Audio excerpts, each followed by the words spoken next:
Hi, I'm Keegan, and this is A Bunch of Gamers. This is our 86th episode of Werewolf the Apocalypse 20th Anniversary Edition. Justice. I'm going to go around and have my players introduce themselves. Hi, I'm Sam. I play Cora. She's an Aruna in the Geta Fenris. I'm Tyler, and I play Kyle, also known as Guards the Low. He's a Philodox of the Children of Gaia. Hi, I'm Adam. I play Mark Guides the Fallen, and he's a Thurge of the Children of Gaia. Hi, I'm George. I'm playing Roy Mindscape. He is a Ragabosh with the Stargazers. Hi, I'm Sean. I play Zeb Speaks-in-Sweet-Whispers. He is a Theurge of the Silent Striders. Hello, my name's Thomas. I play Dimitri Howls-In-Memory, Lupus Galliard of the Bone Gnawers. After summoning an incarnate of truth, the packs followed a pathway of maggots vomited forth from the guru of the Karen, spewing their truths and purging the lies from their souls, before following it off into a spirit realm with a great statue. The statue claimed to not bring ascension, but dissension. Roy Mindscape placed his arm within the statue, and the statue bit it off, granting him a gift. Returning, Roy had his arm restored by the incarnate of justice. As the Garu gather around and wonder what happens next, especially now that Carson faces the storm, has revealed the truth, that he died and was resurrected by a mage. And so you hear Malcolm shout out, "Carson, your machinations could have destroyed this Karen." And from the background, you hear Tatiana go, "Murder him. Take him down. This elder is worth nothing." And then you all hear the sudden roar of Howling-King as he is in Krynos, his eyes filled with unending rage as he rushes Carson, faces the storm in a frenzy. What do you do? Cora, I think we'll try to stop Howling-King. Okay. Cora, you are in Hamid form, so I need you to spend a point of rage before you do a strength or a dex brawl to try and grapple him. Hey. Yep, you tackle him and you get a good hold as he gets slammed down into the snow. Cora just shouts, "We're gonna do this the right way." And Malcolm... Oh, go ahead. Keep going. Sorry. Through rights. As Malcolm calls out, "Peace!" He has fooled this Karen, and death may very well be his fate. But we need to know more. I do not have the gift, but Fate Dancer does. She can smell the magic about him. See what it is like. As you see Carson's flesh in Hamid form becoming almost leprous and rotting off of his body as he shifts into Glabro form, and you see his body rapidly regenerating the damage that's being done to him. Evan speaks up, going, "I agree with Malcolm. This thing, this half-lifed creature, we should examine it," as Carson snarls at the concept of being called it, "and try and discover more. And older brother has a history of dealing with magical things. I believe it is our place to study him," before Albrecht calls out, "That's bullshit, Evan.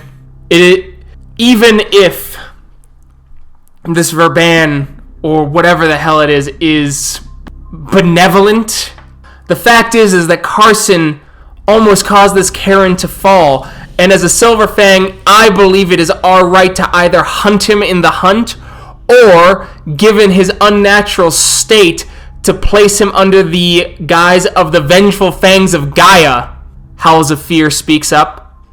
"I believe that this one should be destroyed. It is unnatural, though it has opened my eyes on other judgments that must happen here." As you hear another call out, one of the members of Older Brother going, "Perform the rite of the Winter Wolf on him. If his body degrades, he is still an elder. Let him fight for Gaia once more before he dies. Let him die honorably, and kill as many worm creatures as possible."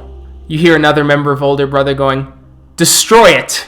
It is an unnatural thing, crafted by a namer, a weaver thing. It taints this holy place just with its existence. Another calls out, the Gorel! Do not be blind yourselves, brothers and sisters. The Gorel brought resurrection and they were destroyed for it, and we have weakened Gaia as a whole. Can we say to make the same mistakes with this Carson faces the storm? When an elder has been gifted back to us, and he could do great things for the Karen, for the nation, even if it is not here? So Kyle will speak up at that.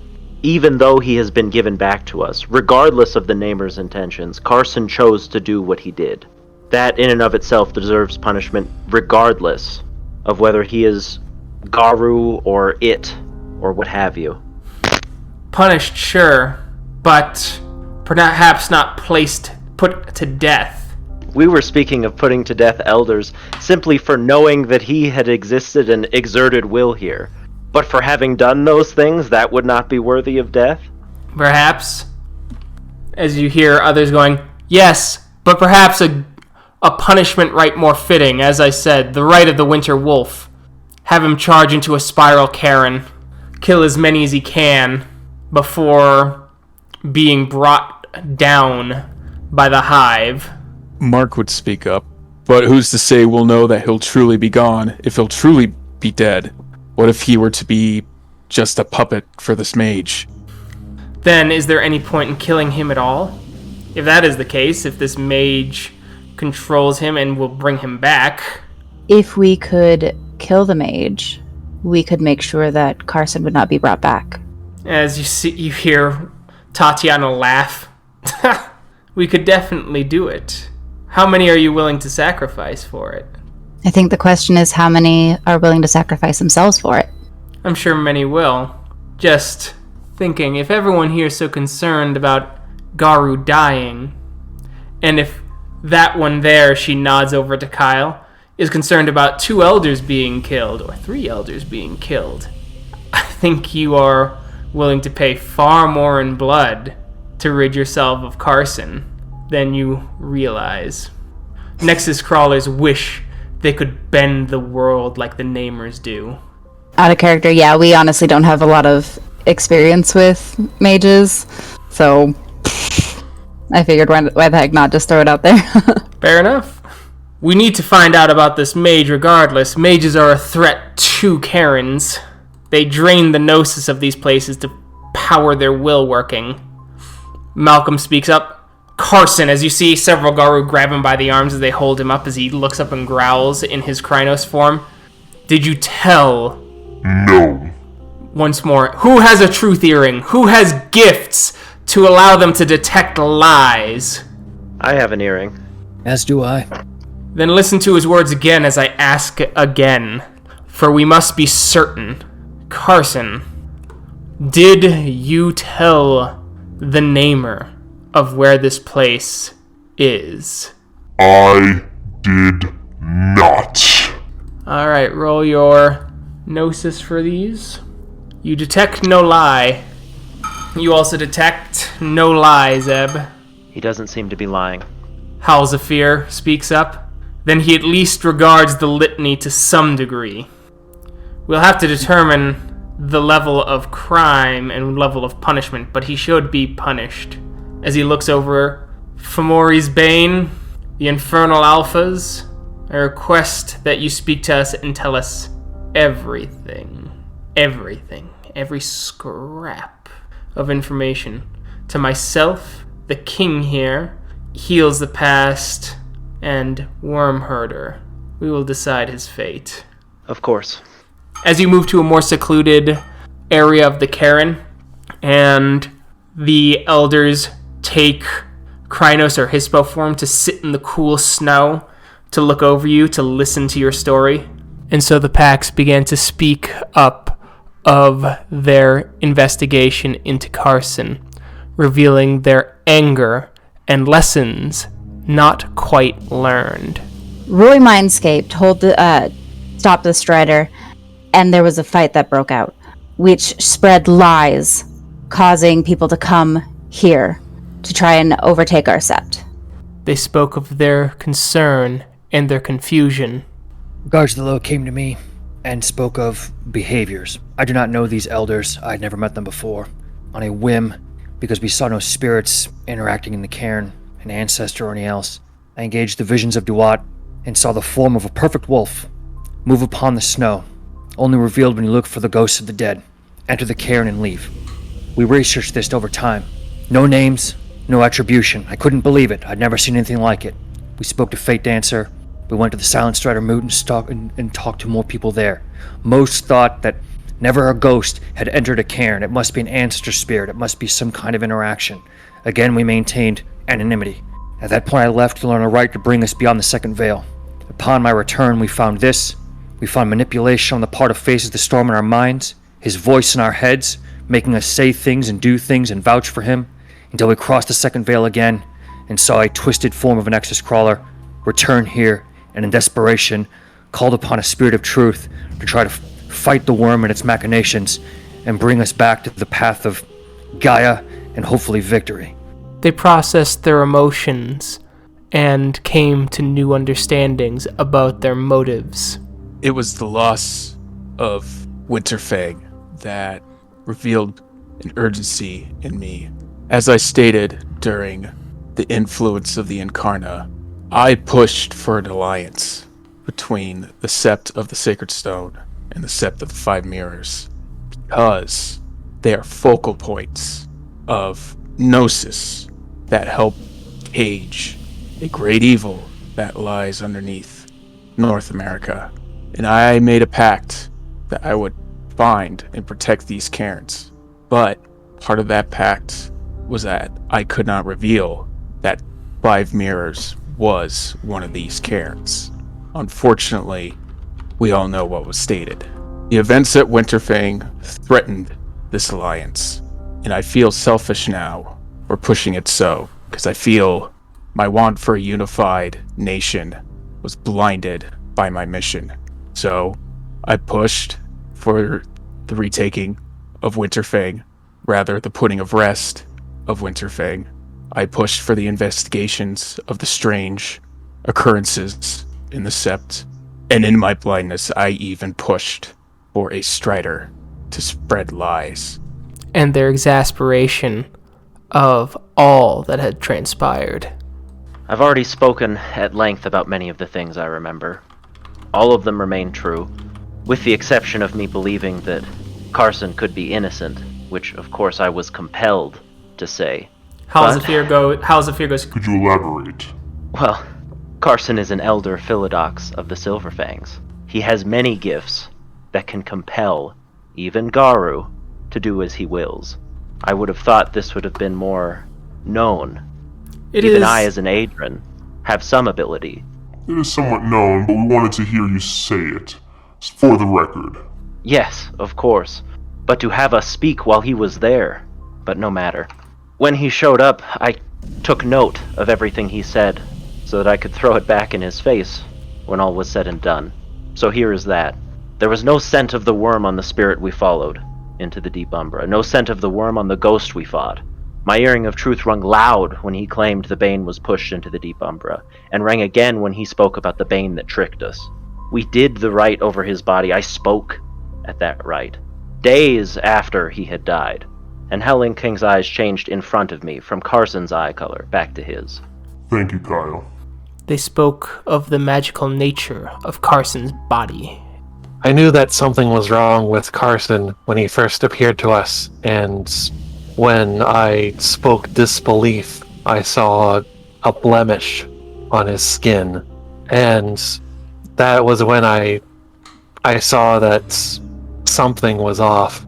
But as Kyle said, I was also compelled to keep my silence, and I have a gift of perfect memory. I knew that he was dead, but he compelled us to stay silent and to speak favorably on his behalf so that his machinations could come to fruition. Howls-of-Fear then speaks up. Mindscape. Carson spoke highly of you after his leech hunt when he brought the body to the cairn. Were those lies? Did you aid him in this endeavor? Yes, I did aid him in killing a leech. it was a leech that attacked me quite personally. So in a manner of speaking, he is honorable, but at the same time, when he first appeared to us while we were non-Garu, he had the smell of worm on him, yet it was not upon him.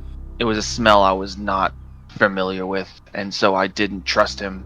But as everyone else has been stating, I was compelled. Howls-of-Fear leans forward and goes, How did this leech attack you personally? Old family, prior to my first change. I see.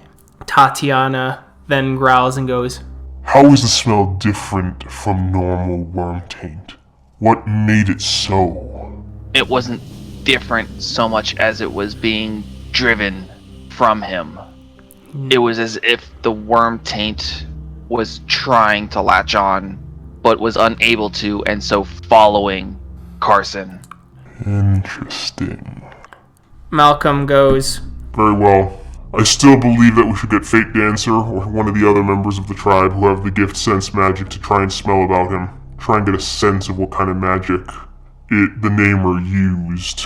All the same, you all have had the most experience with him, you 6. I wish to hear each of your opinions on what should be done to him and how he should be dealt with, given how entangled your fates seem to be with his. I think Carson was a fool, but I understood his end goals. They weren't necessarily wrong. It was just every action he took to gain it. Even now, the only reason he came back was because he felt some responsibility. Came back here was because he felt some responsibility for what he had done, and felt he could prevent the deaths of Garu that he felt were needless. All that being said, I do not appreciate the compulsion, nor the lies about where he came from, but I think he truly believes they were the right things to do. the elders nod, contemplating. Though faces the storm, returned to take some sort of responsibility for what he had done. What he had done can still not be ignored, regardless of his gifts, regardless of his endgame, and regardless of his motive. The litany has been brushed too many times, and the veil has almost been broken countless times. It's too big of a risk, not only for this cairn, but for other cairns, like mine. He should be punished as Garu should be punished. They nod, with Howls-of-Fear going, I appreciate the candor. Mark will just kind of bow his head to the ground and recede himself back. Zeb will stand up. Destroy him! Now! Do not wait! Do not tarry! The darkness grows within good people, and they will turn on you. They will whisper in people's ears. They will do things that are so depraved they will never know it. It is a creature. It is corrupted. It will bring us our fall. One lie took this cairn down. So many people here to seize it. Destroy it! Don't let it go! Don't let it continue! You see a grin form on Tatiana Guts the Weak that goes from ear to ear, and she leans forward. Your insight is greatly appreciated, and I believe your passion will feed this tribunal. Your wisdom is great, and your decisiveness is respectable. I appreciate your insights. Speaks-in-Sweet-Whispers. He'll just bow and sit down. Cora will speak up. While having good intentions at heart, the actions that you take to pursue those intentions must have the same level of purity, for lack of a better word, as those intentions. Carson's actions were not what this Karen needed to get to where it should be. Whether it is what some believe as completely balanced or what others believe as one rule, it doesn't matter. His actions were wrong, and he deserves to be punished for those actions. He should have made better choices. He should have thought them out instead of going and becoming as tainted as he did. You saw his body when we were speaking about him, how it deformed and how it sloughed off, and he had to change into his hispo form or glabro form to keep it from happening. We know that there's something wrong with him and that something was caused by those actions, regardless of his intentions. He is tainted by the worm, and Litany says, wherever it dwells, wherever it breeds, and I will not have it dwell in this cairn. And Cora will sit down. Malcolm speaks up, his voice soft and kind, as he looks over and goes, Howls-In-Memory. He died in your cairn, and that was the inciting incident for all of this. I know you may struggle with answers, but we would like to hear your insights. In my eyes, Carson Faces the Storm died in the retaliation against the worm for the fall of my sept. This thing that's stood and stands before us, that speaks with us, is not Carson. It is a pale imitation that tarnishes his name. So you believe we should forego punishment rites and kill it outright? Yes, because it is not Garu. It is something else. It is not Carson. It should be destroyed outright and sent to whatever pit that it crawled out from. Thank you. Heals-the-Past speaks up. You've spoken of Carson's honor, even though your packmate believes he is not Garu, that this is some otherworldly thing, Roy Mindscape. Do you believe that no mercy should be shown this thing? Do you believe it is still Garu? Do you believe it should be punished as such? When speaking with Carson, or who we believe is the face of Carson, he seems true to his word, but resurrecting from the dead, having the smell of worm, and everything else that has come to pass, I must follow my alpha in this, as well as my packmate, and say no mercy. The details just line up in such a way. I can't see anything else. And while he is honorable in action, does not mean that he is not without fault and is not wormish. Understood. Thank you. We will continue to deliberate here for a few moments. If you don't mind, start heading back to the cairn. You will herald the others and let them know that we will reach our decision soon. I wish to give the elders some words to ponder upon while they deliberate. Faces the Storm was unwittingly brought into this as much as any of one of us was when that mage resurrected him. Don't think of this as a punishment, but think of it more as a mercy. Though it is a reflection, it is still a reflection of Faces the Storm, and we should at least consider that. Thank you. We will think on your words. Thank you. As you guys start trekking back to the cairn, as you see several Garu, as you see several looking at you expectantly. Some seem to be looking behind you, expecting to see elders come, and don't see any, as you see kind of disappointment in some of the crowd, curiosity in others as they're all looking over. You see Teresa looking over, still caged by other Guru holding her prisoner, as with Regender, and Howling-King, who has now regained himself and from his frenzy, as he looks over in an anxious twitch, as you see a kind of anger in him, a boiling anger that is not far off from any Arun, but it is certainly closer to the surface for the Silver Fang tonight. They are finishing their deliberations, and we'll be here soon. As you see some nods, you hear grumbles from others as they sort of disperse, as you see several of your sept mates standing around contemplating as they're they're working through what to do now after all that truth had been spilled. What would you guys like to do? Kind of in passing, Mark would like to maybe converse with some of these Garu that are kind of wrestling with, what do I do now with all this truth that has been revealed? Okay. Anyone in particular? So, let's see, Septmate. Who would be in front of me then, pretty much? Let's say the one closest to you is calls the night. a lupus athro of older brother. Calls the night. You look perplexed. Is there any way I could help? Strange. Haven't felt this much truth, this much openness since I ran with my pack before the first change. It is different. It is foreign. I dislike its foreignness. I think I understand. With this kind of truth-bearing, it's more difficult than simply being truthful.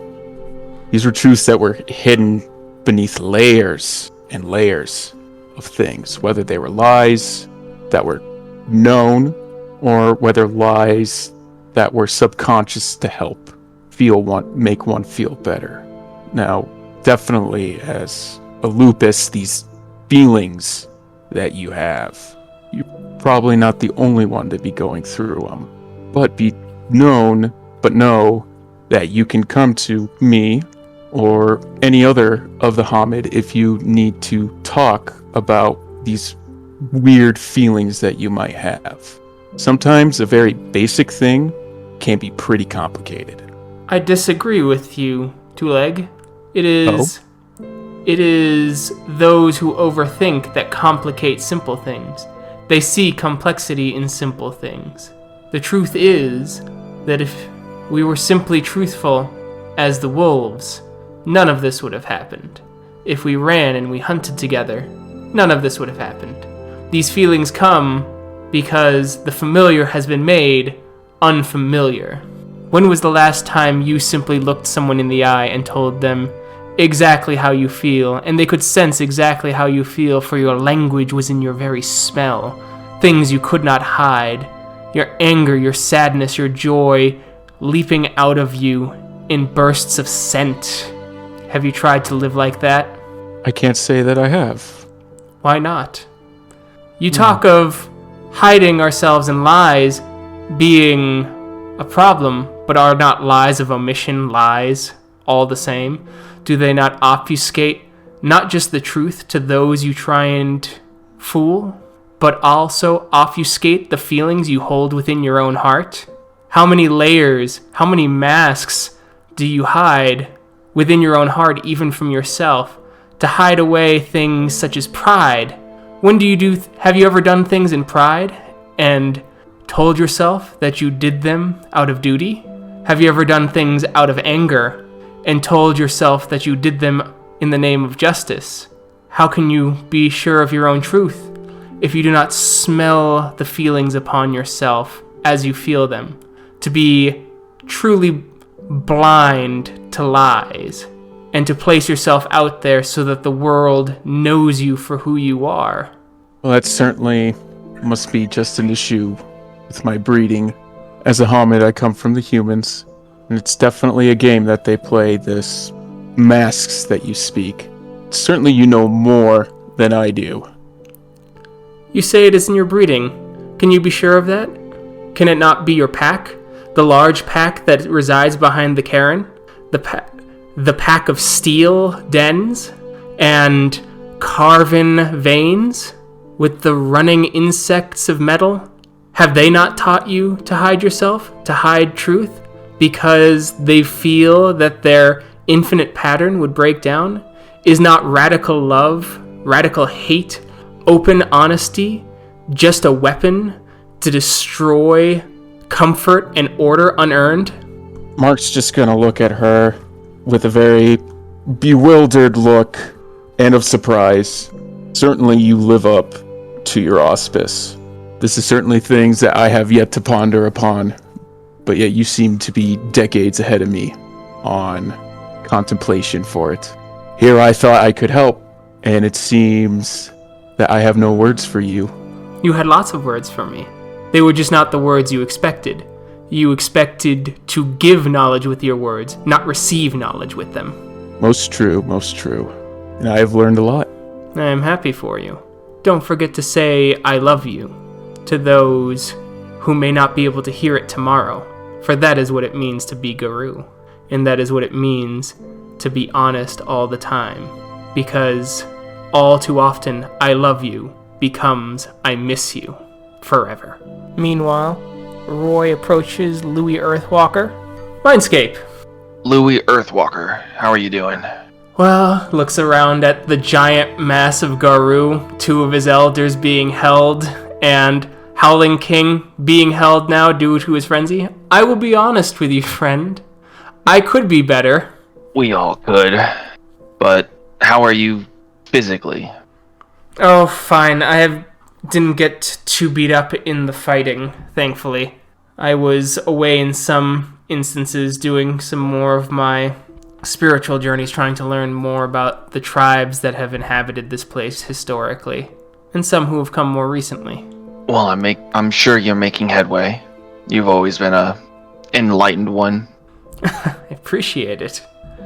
But I will say that I'm here, since you've already offered, I'm here to take you up on that offer to learn the Rite of Contrition.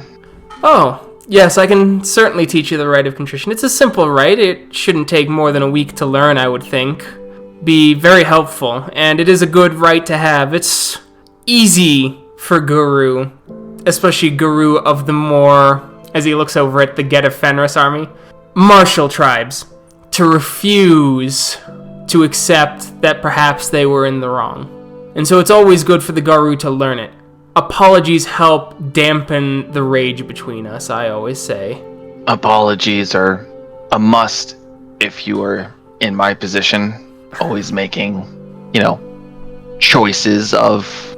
I can't think of the word, damn it. Louis goes, pick and fights? Yeah. Something like that. I see. Well, I absolutely can teach you the Rite of Contrition. How about we start tomorrow, as the day has already started to grow long, and I fear things will remain busy for the remainder of the evening once judgment has been rendered. I think it's going to be a busy while. Oh. No matter what the judgment is rendered. Oh, for certain. But, well, I doubt there's enough hours in the day to get you started. Rites take dedication to learn, friend. Well, I'll be dedicated tomorrow. Sounds good. Meet me on the South Trail. We can walk and talk, and I'll give you the basics of the rite and the spiritual connections and the history of it as your first parts of the lesson. And then the next few days we'll be closer into the cairn, and then we can start performing acts of the rite so that you can begin to train yourself to use it from memory. Sounds good to me. See you tomorrow at the South Trail. See you tomorrow on the South Trail. Remember to wear a jacket. It's bitterly cold, and the Hamids don't take too kindly to Glabro form to warm up. I'll see you in Glabro. The veil shall not be lifted, Roy. Even the Rite of Contrition can't bring forgiveness from that one. Yeah, you got me. Alright, I'll see you then. See you tomorrow.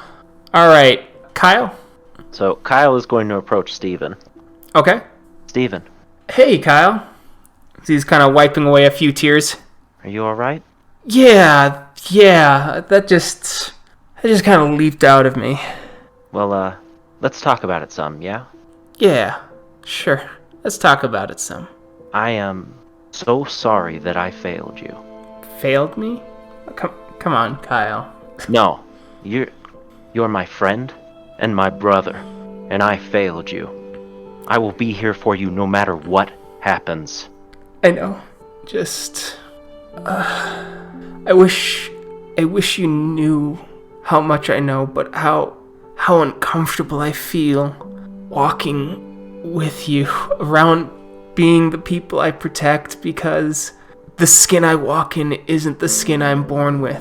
And to spend the most of the time with you, being the most productive, I can't be in the skin I was born in. I always walk as something that is a part of me, but is different than the me I see in my mind's eye. You're right. I don't know what that's like, but I can be here for you through it. And although we can't always be productive in that form, when we're here at the Sept, that's the form we can be in together. Kai, I thought I was done crying tonight. Not on my watch. As he shifts into Krynos, and you just see the tears kind of streaking into the fur and freezing a little bit towards the bottom, getting a little frosty. Kyle will also shift, and then give him a big Krynos bear hug. As he kind of laughs, and then hugs you back, and just kind of almost whimpers. Thank you. Thank you, Kyle. Of course. And if ever this sept can't be your home, then it can't be mine either. As he clutches you a bit tighter. And Kyle will return it. Zeb, you're approached by Mark. Guides the fallen. Speak-in-Sweet-Whispers. Glad I was able to find you. I'm here to help you out with your challenge. I remember you saying you needed help with that before we summoned the Incarna, and we had other things arise. Absolutely. About a ancient guru, long past, hunts from above. I knew you had spoken to the river spirits here, and others, especially when you came forward talking about the health of this place. And I figured it was a place to start, with somebody that knew them, because I'm a stranger everywhere I go.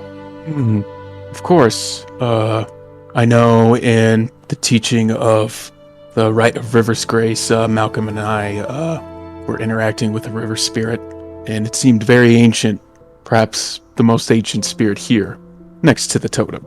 But perhaps we could converse with him. I think that sounds like an excellent place to start. And we're going to have to wait for the verdict to come, right? We're not... Yeah. Yeah. I think that sounds excellent. There's only one other person I want to check in with, and once the verdict comes, then I think we should begin. Of course, don't want to strike any more irons as we should. It's been quite a December 7th. Certainly has. So you approach Fate Dancer. Zeb? Fate Danceria, let me know what you need. That's all. You've certainly done much. I hope I bear a great deal of responsibility for what happened here. Still, it is impressive. I would expect no less from one who was born under Ruatma, the embodiment of diplomacy and strategic thinking. You wear your symbol well. Here and there. That was all. Hopefully something comes of this. As I said, I know little of namers, but if there are things I can find out or do for you, just let me know. I will. And I'll continue upon the challenge that you've given me. Good. You see the elders starting to approach the Cairn, all of them grave, stone-faced. Howls-of-Fear bellows out. We have come to our judgment. Carson faces the storm, has been deemed not a Garu, and thus will not face any punishment rites. But he cannot be allowed to leave. As the whole Cairn starts to grab him, as he shifts into Krynos form, getting ready to fight, as, fucking Brian First Wolf shows up, aced out with his clave, going, nope, as Carson's body gets stabbed through, and you hear Brian First Wolf going, It's best for a Silver Fang to end a Silver Fang. Rip! The blade comes spilling out as you see charred organs spill out the side of Carson as he collapses. As you see them trying to crawl back in with his rage roll, and before he can get up, Brian swings the clave and decapitates the Garu as its head flies through the air, shifting back into Hamid and landing into the snow, and the body falling down with spilt blood and organs. Malcolm then calls out, We have also come to a conclusion on Howling-King, Fate Dancer, and Final Days. The whole Cairn goes silent. And Howls-of-Fear goes, We will perform the rite of satire on Final Days, and expel him from this Cairn forever. He will allow to be a child of Gaia, but he will be a child of Gaia out of here, and his return will be punishable by death. Teresa Fate Dancer, you will not be on any Elder Council of this Cairn until you reach the rank of Elder.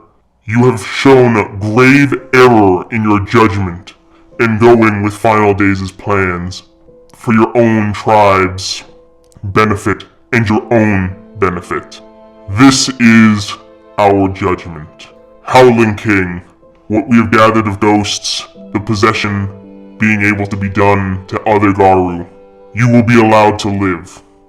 You will not be able to hold any Karen position in this or any other Karen for 1 year and a day. Cleanse yourself and prove yourself worthy, and only then will you be allowed to return in the ranks of the community. As for how positions of power in this Karen are doled out, Albrecht kind of speaks up. Though Malcolm conquered this place, we believe many here should have a say in how this Karen is formed. You will be able to speak your own truths among yourselves, to either form a council, a single elder, or any other way to lead yourselves as you see fit. Older brother will have many more Garu who come here and live here, but the voices of those who were here before will also be heard, but they will be lessened. This is our judgment, for justice must be done, and the just thing is to return what was stolen. And I, Jonas Albrecht, Diane King, acknowledge that my tribe stole this Karen from older brother. We acknowledge that we gave it to the children of Gaia to save face, and we acknowledge that for too long, older brother has been spit upon, trying to return to their ancestral home. Older brother should determine how this Karen is run, and those who stay are now visitors and permanent residents of a Karen that was controlled by older brother. They can adopt the rights of older brother as older brother sees fit. They can change the rights that older brother sees fit, and we come together as one nation. But we must heal the hurt first. There is no melding, no true cultural and brotherly exchange between the tribes until the power imbalance created by our claws and fangs have been healed. This is our judgment. And he steps back, and the whole Karen erupts in chatter. What would you like to do? Guys, the Fallen would like to seek out Wormherder. Okay. You approach Malcolm. Wormherder, Rhea. Guides the Fallen. The question of the judgment. The Cairn and Sept are to fall back into older brother's hands. For it had returned to your hands. An alliance had been made with my Sept, Sept of the Five Mirrors. I am curious to know your stance on that. We will hold all old alliances that were taken before our reclamation of this Karen. We cannot throw away allies easily. The final nights are coming, and it would be foolish to poison the well just as we reclaim our home. Of course, a Sept's problems are a Sept's own, and mine will definitely uphold this. I'm certain that my Sept will stay with Sacred Stone, but certainly a communication must be given to them. Of course. We honor the moon path, and would be happy to open the moon bridge tomorrow. I appreciate that. Since I plan on returning anyway for my own errands, is there anything you would like me to bring to the Elder and my other masters? Tell them that we strengthen the bonds, the spiritual bonds of this place, so that the lock remains shut and the storm remains in the earth. I will pass this along. Gaia's blessings be upon you. Gaia's blessings be upon you as well. So, the night's passing. Zeb, you find yourself in the Karen. It's quiet. There's no one here. You see the trees barren, the snow old, the sky dark, dimly lit even though there's not a star in the sky. He's safe now. She is safe now. You hear in the distance. I'll move toward that voice. You see Dimitri huddled over in his Krynos form, cradling something. I'll move closer. Dimitri, brother, what is it? What's happened? I'm protecting her, Zeb. Protecting whom? And I'll look down to see what he's holding, or whom. Roy was right, Zeb. Nothing is more important than family. As you see the severed head of Veronica in his arms, bleeding into them as he's cradling it like a baby. Who is this, and what have you done? What have you done? Who is this? He's family, Zeb. Aren't you family? Haven't you had family before? Must always protect family.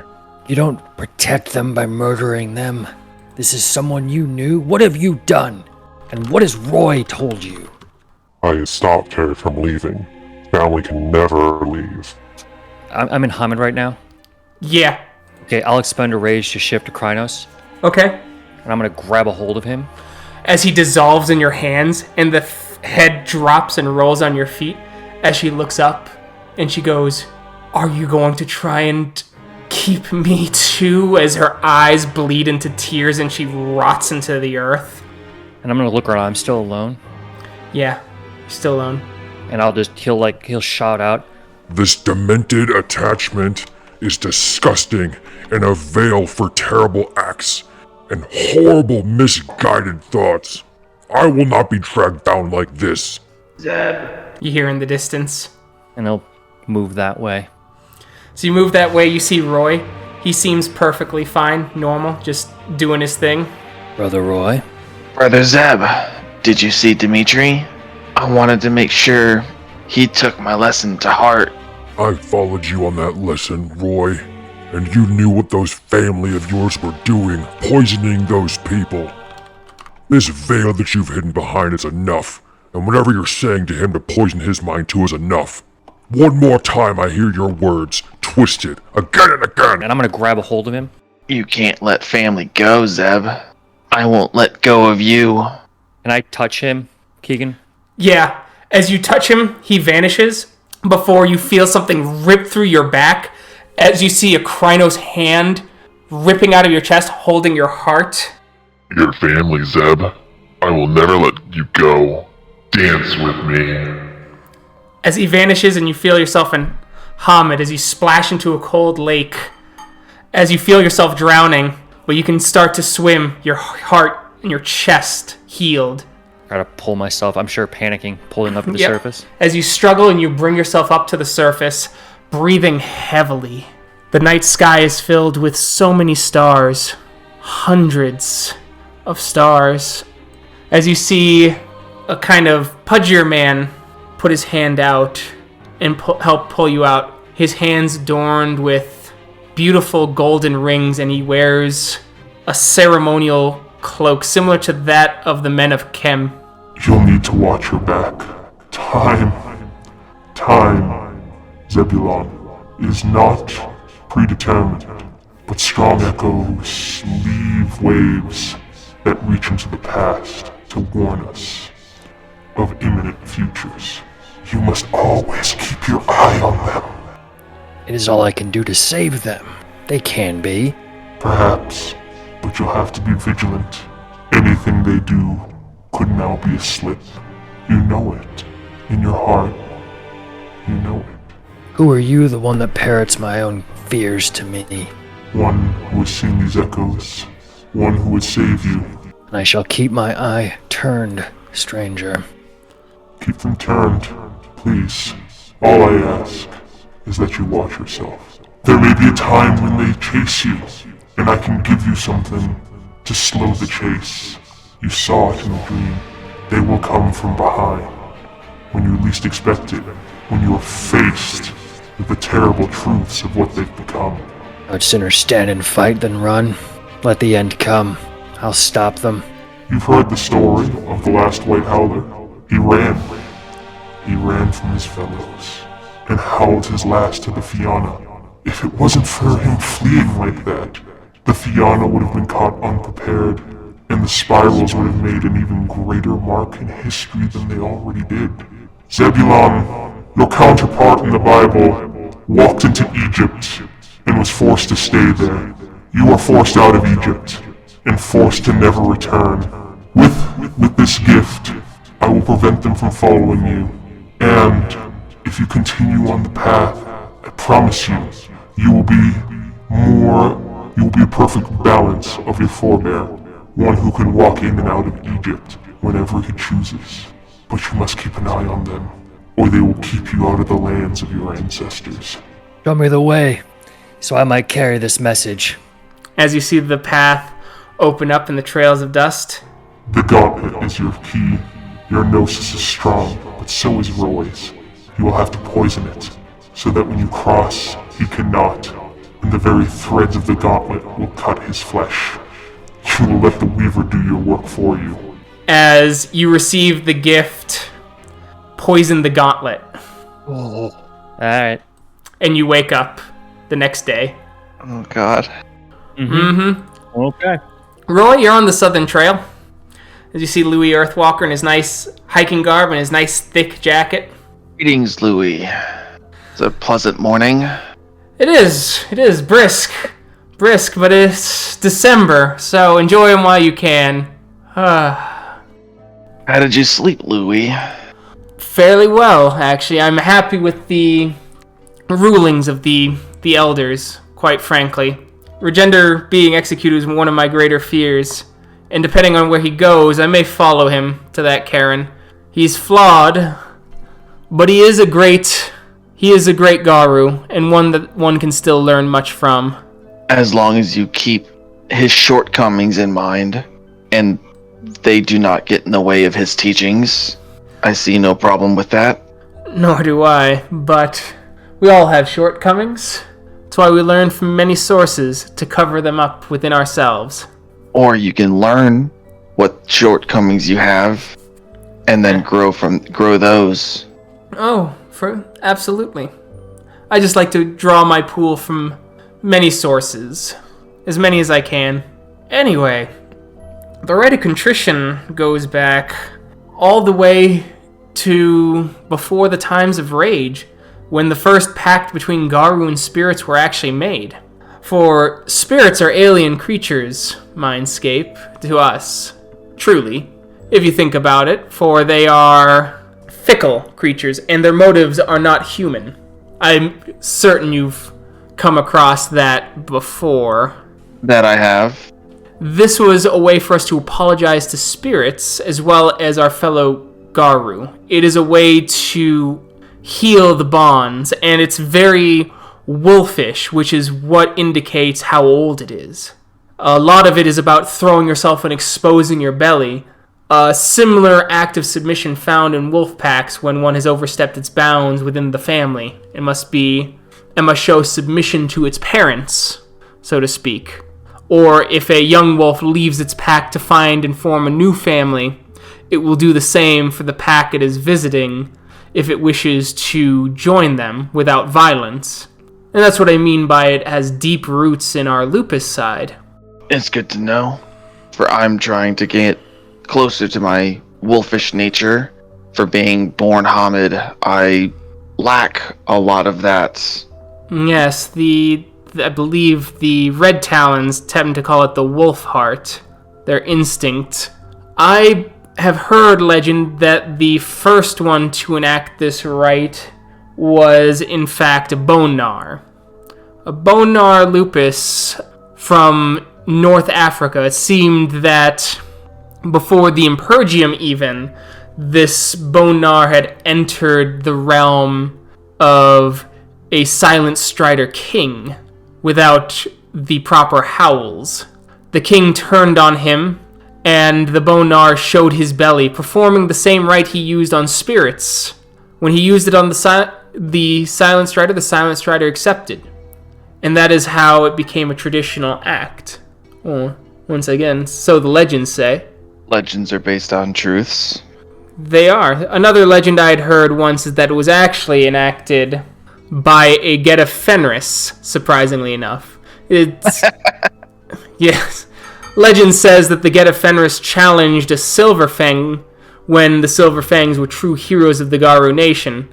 The Get insulted the Fang, saying that he was no true warrior, and that his totem, which is odd because Falcon wasn't really well known for his combat prowess, which is why I'm curious that the Get said that his totem was the only thing that gave him any sort of authority. And so the Get attacked, and the Silver Fang defeated the Get.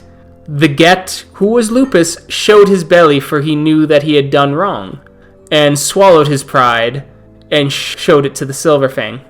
But don't let your friend Cora hear that story. I doubt she would take it well. Most Get don't. They call it Silverfang propaganda. Don't worry, I won't share that story with Cora.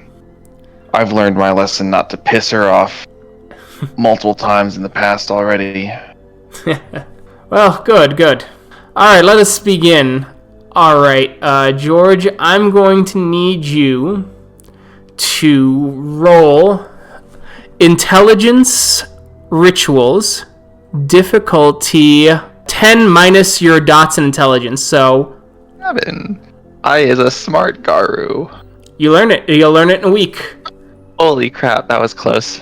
Dimitri, Zeb, and Mark, you head on over to the River Spirit, who awakens. Guides the fallen.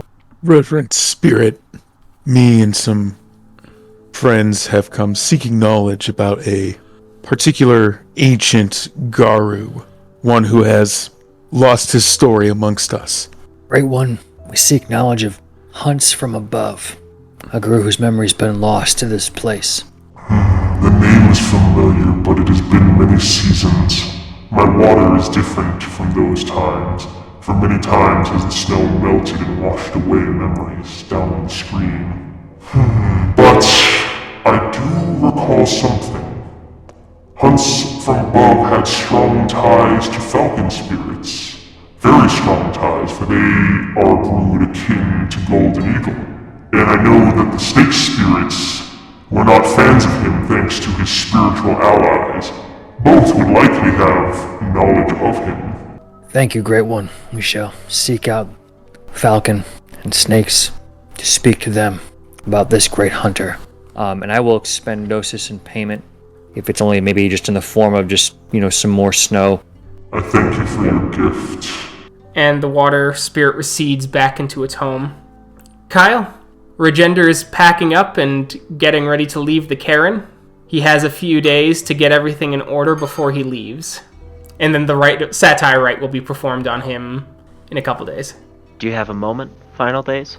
As he takes a deep breath, as he seems to be trying to summon something within him, before he nods and just smiles. He looks at you. He gives his signature warm smile, though his face is significantly more haggard than you've seen for some time. Of course, Kyle. Of course. And Kyle will just hug him.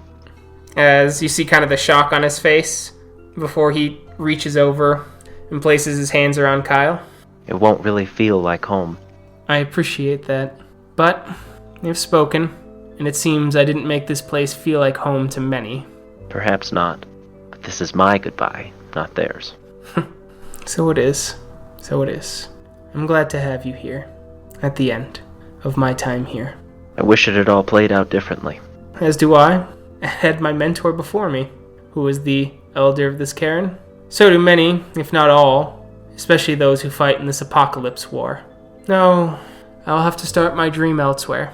Perhaps it was foolish to try and do it here, with so many tensions that already ran high when I became elder. Perhaps I was too iron-fisted. Perhaps not enough, though I know where your answer lies. I still do believe in your dream. That does my heart good. I instilled the lesson, even if I was a poor example of it. I promise you've instilled more than one.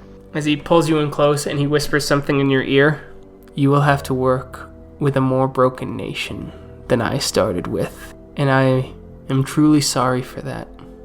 I wish this worked sooner, but I know that there's discontent running around in Chimera's tribe. I've already heard that most have left the Sept of the Steel Mountain for different cairns, and many are heading west. They're planning something, Kyle. I don't know what, but I fear that it will be a major blow to the nation. I'll keep my eyes open, as always. Well, I will be in Athro again in a few days. Just to get elder, just to lose it again. I'm sure there's a tale in there somewhere your friend Dimitri could sing about. Well, better to have attained it and dropped lower than to be back with me. Perhaps. Perhaps you'd feel more comfortable telling me off at that rank. Maybe, but you wouldn't want me to reach Athro before you. As he puts both of his hands on your shoulder and he looks at you, he takes a deep breath and his face gets serious. Kyle, I am concerned for Cora. She came to me asking me for her name, and she has forgotten half of it, and the half that earned her that name. Her truth spoke much louder than I think she meant to, and I fear that she may lose herself to the rage like many get do. Remind her of her compassion. Remind her of the love and compassion she felt for others before she felt the weight of expectation of her tribe. She grew strong as a Get of Fenris because of her supposed flaws that they attribute to her, not despite of them. Try and remind her. I will. As her alpha, I suppose, but as her friend. Thank you. If you ever need anything, wherever you end up, I'm sure we could find some time to help. I'll keep that in mind. I'll give you a howl. Send a spirit, since I can't enter this place. Or if I find out that you're in another Cairn, I'll try and meet you there. That sounds like a plan. It'll be a while since I see my child again as well. How have you been since? It has been difficult. They live with kin right now, up in Denver. They don't know it yet, but the paperwork's nearly done, so that they will be with those kin for forever, until they come of age. I can't drag them along with me. They are not changed, and there is a good chance that they're only human. And it's not fair to drag them on this war path, especially after their mother was turned, and I had to destroy her. I suppose it's not, but it doesn't make it any easier. No, it doesn't. No, it doesn't. We'll keep a fetch on them. I'll do what I can for them, but for now, they'll have to see this as an abandonment. And I only pray to Gaia that they'll forgive me when they're older and understand why.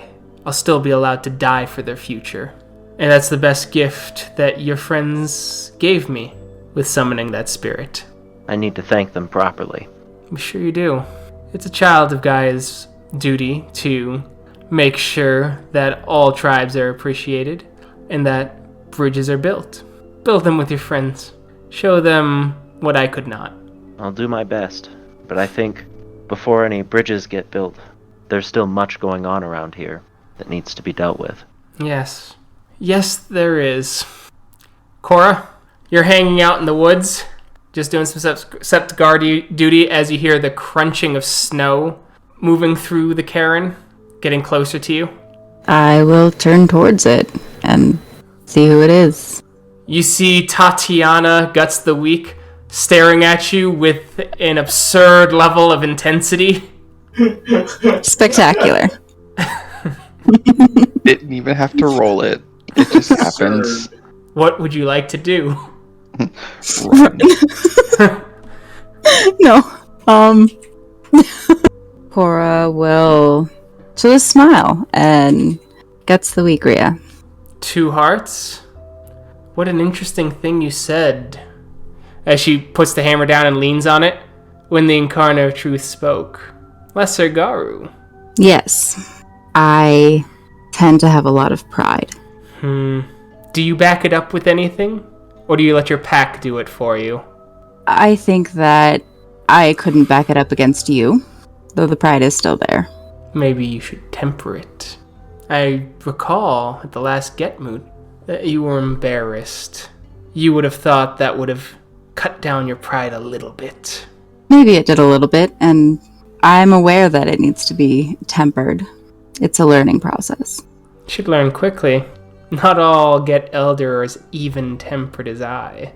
As you see her smile, and you feel the rage radiating off of her, like you see snow like melting around her feet. I'm sure that I have many more lessons to come in regards to tempering my pride. I will learn the lesson well, I'm sure. What's your willpower? God Sam? damn it. My willpower is 6. Awesome. I don't feel like it's going to be awesome. So she's staring And thankfully you're feeling okay. As she goes, good. You have some nerve. It's very good. As she smiles and goes, you didn't flee. Good. Maybe some of the pride is earned. Perhaps a little bit. That was the wrong thing to say. So for 3 turns, you're just stuck. You can't move. Cool. As she just radiates this anger, and you're just like locked up, smiles, and she just goes, not that great though. I'll let you keep the dagger, because you seem to lose lots of things, including your nerve and your sense. Try and be a better get. I hear that your alpha is a child of Gaia. Perhaps they'll teach you to suckle and grow strong off your mother's teat, and then you can return to the wolves, a true warrior. But I leave today. I have no interest in anything here now that Carson is gone and judgment has been rendered on the others. So all I will say is good luck. And I'll be sure to speak your name at the fire at my home, Karen.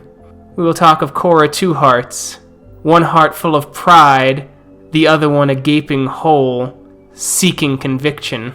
As the turn is over, and she goes, be well, Cora, as she grabs you by your shoulder blade, and she pulls you in for a hug, as you are slammed into what feels like your face getting, bashed into a boulder from, a rock-hard muscle.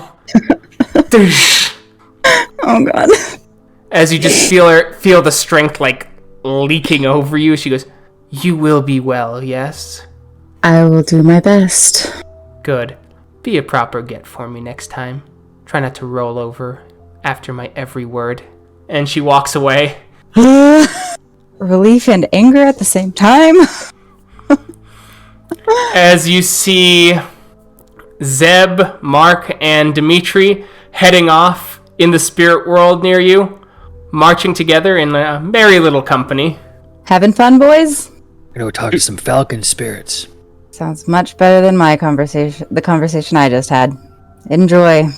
We're gonna learn about a warrior if you want to come. Yeah, sure. Why not? Is everything okay, Two-Hearts?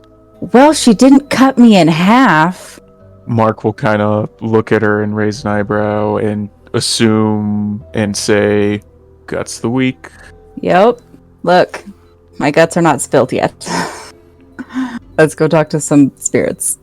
As you approach several falcon spirits, and they talk about how they do remember Agaru of that name, how he climbed the highest stones here, and in his bravery, he used his wings for flight, a typical Uktena gift, but he would not unfurl them till the last moment, where he would leap off mountains and clouds, claws down, to attack Banes before activating his wings and slamming down into them.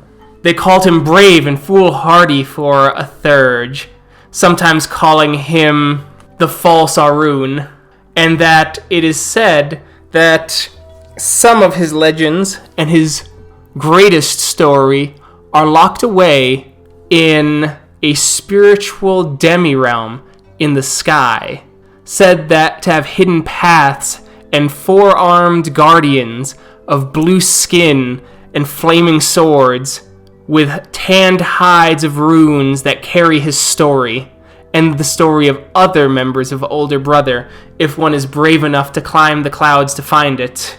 While this is being described, Mark is going to be doing some glyph play, I guess, for Zeb, and kind of see the imagery I'm going for is kind of little gnosis lines that are combining the glyphs for Arun and Thurge, pretty much. Okay. And then maybe give not necessarily glyph meaning, but wings, kind of pun. You'd probably choose a glyph for bird. Okay. And I'd kind of point at Zeb and go, here you go. Maybe something like this. Thank you. But yes, if you climb high and look through the clouds, you may find the library. You must find the waves of rivers in the clouds. Find those, and the path will go right to you. Though the skies are clear now, it'll be probably a few days, if not a week, before the clouds have returned. He'll offer Gnosis. In this case, like, I'll form it like as a fresh kill. As the falcon looks it over, grabs it, and just starts throwing it around before lifting it up and swallowing it whole. 2 days pass, and the whole Karen's around as you hear the Galliard call, "Ah, final days, bringer of peace, mender of Karens," as you hear laughter and howls. "He who would unite 11 tribes and cast out 2. What a master of unity. One who can't count," as you hear more laughter. As others go through, as they start telling stories about Regender's accomplishments, but start really highlighting the bad stuff, even in great moments. As everyone laughs, as you see people pick up stones, and they start pelting Regender with stones, laughing, dancing, singing songs of his failures and betrayals. As one goes, "He will live to see the final days," as you hear another one call out, "Possibly because he will bring it." Prophecies have been known to be wrong, as another one calls out, "Yes, but I think the prophecies were right with this one, for his foolishness does scream finality for us and for Gaia." And he leaves the edges of the Bon to walk, or hitchhike, possibly, to the Sept of the Unified Heart, all the way in Seattle. It has been a week. Roy, you have completed your mastery of the Rite of Contrition. As Louis goes, "You've learned well, Roy. I'm glad I could help you, and I'm glad that you've taken interest in the rights of our people. Rights don't belong just to the Philodox and the Thurges, and many forget that." I appreciate your tutelage. It will not be gone to waste, and I will learn more rights as necessary in the future. Good. They are part of our people and part of our history, and in time I will pass them along to the next generation. As you hear in the back of your head, "Why bother? There's not gonna be a next generation. They weren't joking when they said Final Days' name comes from the apocalypse coming. Why are you saying such nice shit to keep this guy going? Is it so he'll teach you the good rights? Make your life easier?" Louis, I have a question for you, though. Sure. What usually brings about voices in the head? Spirits, some would call it inner monologue. What's your willpower, Roy? 6. You feel like this is a good enough answer. Fucking 15 dice. Thank you, Louis. Sure. Sometimes it's stress, so if you ever wish to vent your stresses, please, I'd be happy to help. I know that sometimes we are close to our pack, but sometimes you want to hear an outside perspective. Speaking of, as you see Cora, Dimitri, Mark, and Zeb, so as you see them marching off towards a reflexive surface in the Karen, Zeb, you hear in the back of your head, "Keep an eye on him. It's best that you keep an eye on him. Bring him along." Brother Roy. Brother Zeb. You were a faithful help to our last rite. Come along. Be part of my rank challenge here now. We go to seek wisdom on a great warrior. The more we learn together, the closer we become, yes? Yes? Very well. Alright, so yeah, we'll collect up Roy. And then go find Kyle. Okay. Kyle, you see the groups, the whole group coming up to you. What are we up to? Guards the Low Rhea. My journey here is part of my challenge, and the others have kindly come along to go and learn more of hunts from above. A name lost to the history of this cairn, but important. And this falcon spirits we've talked to have told us to ascend much higher. And so, Fate Dancers allowed me to take those close to me along. I would hope that you would allow your pack and yourself to accompany us. Of course. I look forward to calling you honored equal. Thank you, Rhea. And we'll see how that journey goes next time. Thank you to everyone who listened. We will catch you in the next episode. Bye. Bye. Bye-bye now.